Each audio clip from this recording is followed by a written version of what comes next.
Chapter 10 है कोशिका चक्र और कोशिका विभाजन। पहला टॉपिक है इसमें कोशिका चक्र। कोशिका विभाजन सभी जीवों के लिए एक अत्यंत महत्वपूर्ण प्रक्रिया है। कोशिका विभाजन सभी जीवों के लिए एक अत्यंत महत्वपूर्ण प्रक्रिया है। एक कोशिका विभाजन के दौरान डीएनए प्रतिकृति कोशिका वृद्धि होती हैं। डीएनए प्रतिकृति और कोशिका वृद्धि होती हैं। ये सभी प्रक्रियाएं जैसे कोशिका के विभाजन, डीएनए प्रतिकृति और कोशिका की वृद्धि एक दूसरे के साथ समायोजित होकर इस प्रकार संपन्न होती हैं इस प्रकार संपन्न होती हैं कि कोशिका विभाजन सही होता है। वह संतति कोशिकाओं में इनकी पैतृक कोशिकाओं वाला जीनोम होता है। घटनाओं का यह अनुक्रम जिसमें कोशिका अपने जीनोम का द्विगुणन व अन्य संघटकों का संश्लेषण और तत्पश्चात विभाजित होकर दो नई संतति कोशिकाओं का निर्माण करती हैं, इसे कोशिका चक्र कहते हैं। यद्यपि कोशिका वृद्धि कोशिका द्रव्यी वृद्धि के संदर्भ में एक सतत प्रक्रिया है जिसमें डीएनए का संश्लेषण कोशिका चक्र की किसी एक विशिष्ट अवस्था में होता है। जिनमें डीएनए का संश्लेषण कोशिका चक्र की किसी एक विशिष्ट अवस्था में होता है। कोशिका विभाजन के दौरान प्रतिकृति गुणसूत्र डीएनए जटिल घटनाक्रम के द्वारा संतति केंद्रकों में वितरित हो जाते हैं। प्रतिकृति गुणसूत्र डीएनए जटिल घटनाक्रम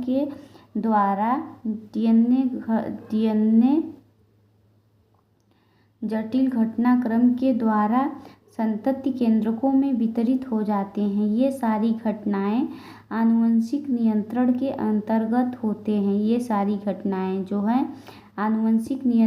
अंतर्गत होते हैं। 10वां का पहला टॉपिक है, मतलब पहला है कोशिका चक्र की अवस्था। कोशिका चक्र की अवस्था देख लेते हैं। एक प्रारूपी यूकैरियोटिक चक्र का उदाहरण मनुष्य के कोशिका के संवर्धन में होता है। एक प्रारूपी यूकैरियोटिक चक्र का उदाहरण जो है मनुष्य की कोशिका के संवर्धन में होता है, जो लगभग प्रत्येक 24 घंटे में विभाजित होता है। यद्यपि कोशिका चक्र की यह अवधि एक जीव से दूसरे जीव एवं एक कोशिका से दूसरी कोशिका के प्रारूप के बदल सकती हैं। एक जीव से दूसरे जीव, एक कोशिका से दूसरी कोशिका प्रारूप के लिए बदल सकती हैं। उदाहरण जैसे देख लेते हैं। ईस्ट के कोशिका चक्र के पूर्ण होने में लगभग 90 मिनट लगते हैं। यह है कोशिका चक्र का दृश्य। और कोशिका चक्र की दो मूल अवस्थाएं होती हैं। पहला है अंतरावस्था इंटरफेज, दूसरा है एम प्रवस्था सूत्री विभाजन माइटोसिस फेज है। सूत्री विभाजन एम प्रवस्था उस अवस्था को व्यक्त करता है।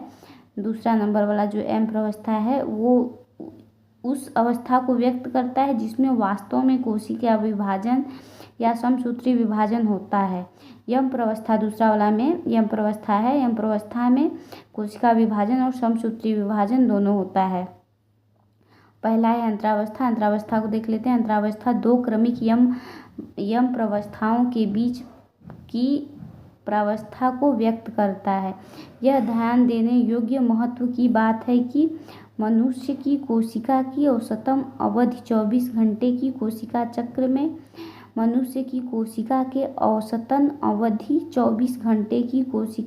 में कोशिका विभाजन सिर्फ लगभग 1 घंटे में पूर्ण होता है। जिसमें कोशिका चक्र की कुल अवधि 95% से अधिक की अवधि अंतरावस्था में ही व्यतीत होता है। जिसमें कोशिका चक्र की कुल अवधि की 95% से अधिक अवधि अंतरावस्था से ही प्रतीत होता है। यम प्रवस्था का आरंभ केंद्रक के विभाजन कैरियोकाइनेसिस से होता है। दूसरा है एम प्रवस्था। एम प्रवस्था में आरंभ केंद्रक के विभाजन कैरियोकाइनेसिस से होता है। जो कि संगत संतति गुणसूत्र के पृथक्करण सूत्रीय विभाजन के समतुल्य होता है और इसका अंत कोशिका द्रव्य विभाजन साइटोकाइनेसिस के साथ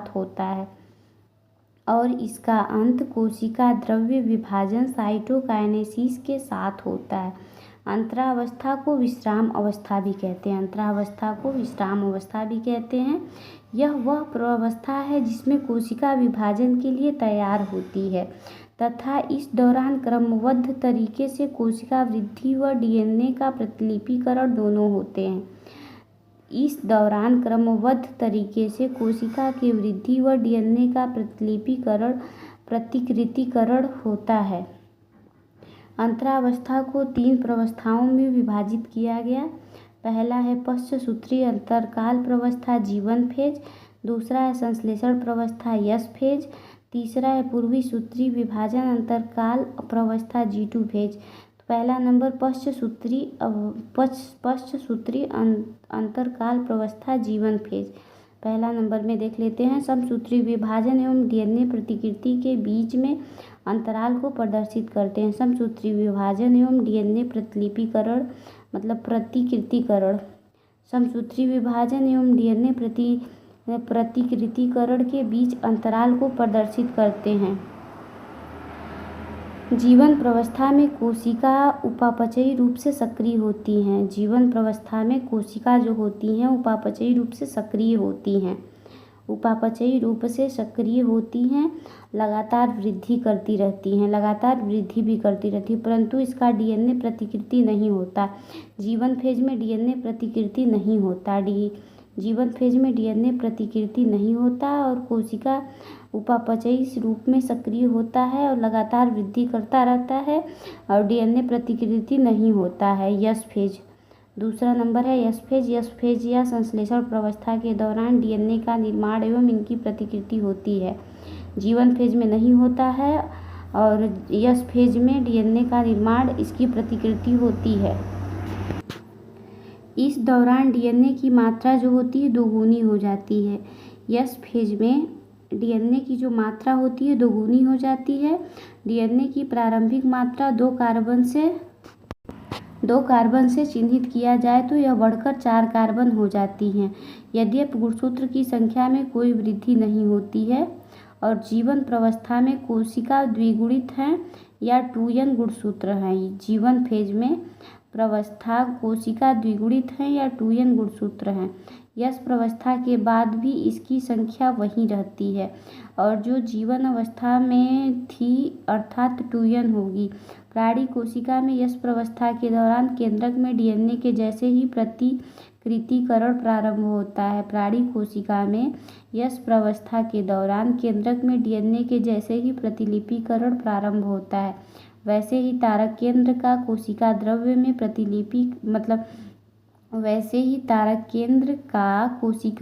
में प्रतिकृतिकरण होने लगता है। कोशिका वृद्धि के साथ सूत्रीय विभाजन हेतु G2 प्रवस्था में देख लेते हैं। G2 प्रवस्था के दौरान प्रोटीन का निर्माण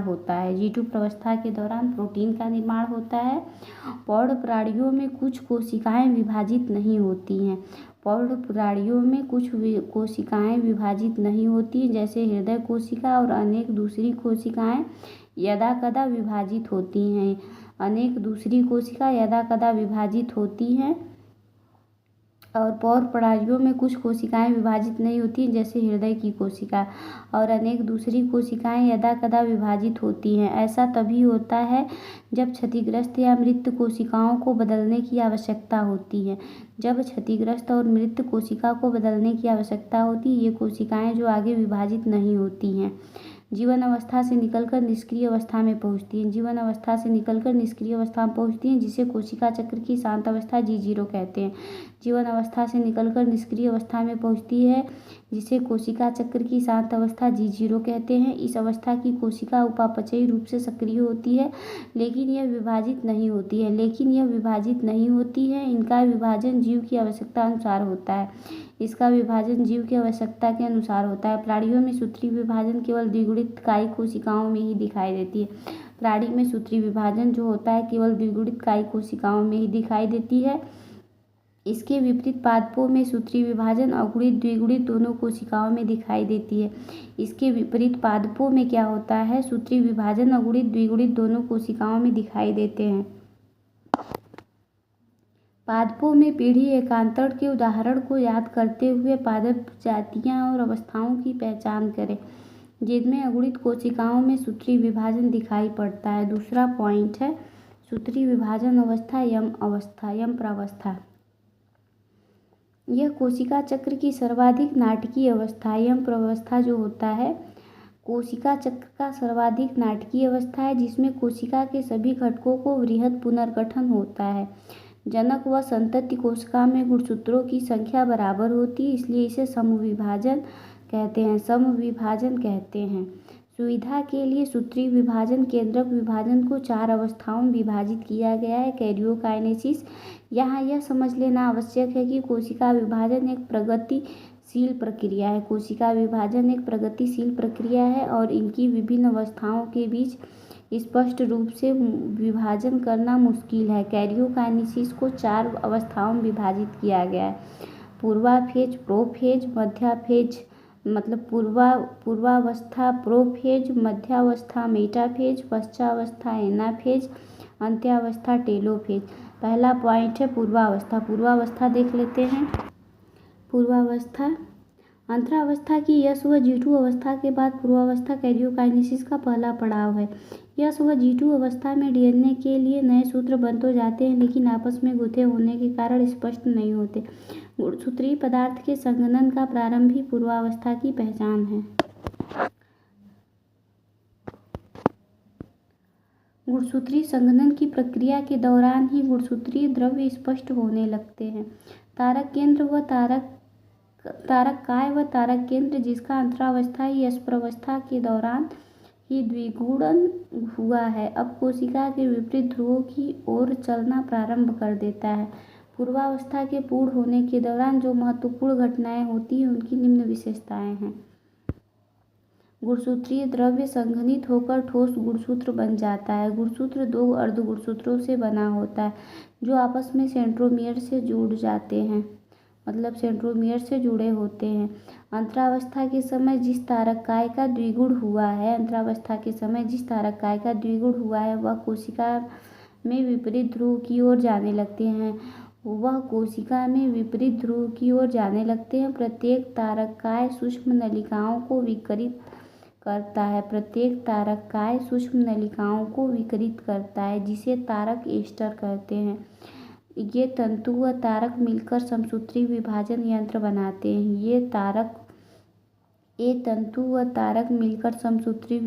यंत्र बनाते हैं।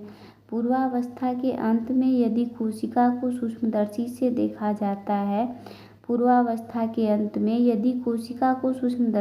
देखा जाता है तो इसमें गाल्जी काय, अंतर्द्रवी जालिका, केंद्रिका व केंद्रक आवरण दिखाई नहीं देता है। यह है प्रारंभिक का पूर्वावस्था, यह है पश्च पूर्वावस्था। ये तीसरा वाला है मध्यावस्था की ओर परिवर्तन, चौथा है मध्यावस्था। दूसरा पॉइंट है मध्यावस्था। केंद्रक आवरण के पूर्ण रूप से विघटित होने के साथ समसूत्री विभाजन की द्वितीयक अवस्था प्रारंभ होती है। केंद्रक आवरण को पूर्ण रूप से विघटित होने के साथ समसूत्री विभाजन की द्वितीयक अवस्था प्रारंभ होती है। इसमें गुणसूत्र की कोशिका के कोशिका द्रव्य में फैल जाते हैं। गुणसूत्र जो होते हैं कोशिका के कोशिका द्रव्य में फैल जाते हैं। इस अवस्था तक गुणसूत्रों का संघनन पूर्ण हो जाता है। और सूक्ष्मदर्शी से देखने पर ये स्पष्ट रूप से दिखाई देने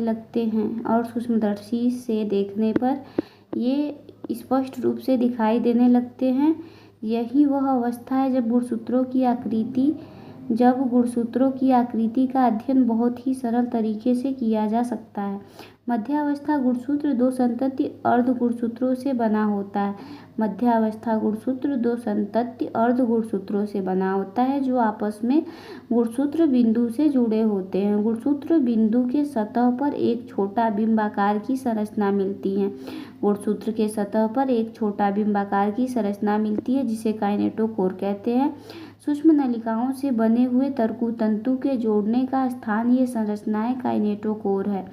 सूक्ष्म नलिकाओं से बने हुए तर्कु तंतु से जोड़ने का स्थान ये संरचनाएं काइनेटोकोर है जो दूसरे और कोशिका के केंद्र में स्थित गुणसूत्र से जुड़े होते हैं। मध्यावस्था में सभी गुणसूत्र मध्य रेखा पर आकर स्थित रहते हैं।